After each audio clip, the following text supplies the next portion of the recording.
So, right now you're probably wondering, what is the responsive design? Well, in today's world, internet is one of the most important forms of media, and the internet's mostly consumed using desktop computers, right? But wait, how about mobile devices, smartphones, and tablets? The share of internet usage on these devices is growing every day. In 2011, mobile browsing took a share of about 11%. Last year, it was near to 25%, and the prediction says that this year, it can actually overtake the traditional desktop browsing. So what do all these numbers mean to you?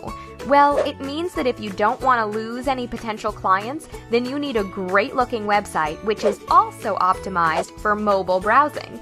Because the problem of many current websites is that the user experience on mobile devices is, well, how do I put it? Terrible. And that's a mission for responsive design. Responsive websites respond to the screen size of the device you're viewing it on. So instead of creating different websites for different devices, your responsive website rearranges the elements to fit any screen. So you'll get more happy visitors, which also leads to more happy customers. Interested in responsive design? Want one of those responsive websites for your business? Well, that's something we can definitely help you with. Contact us today.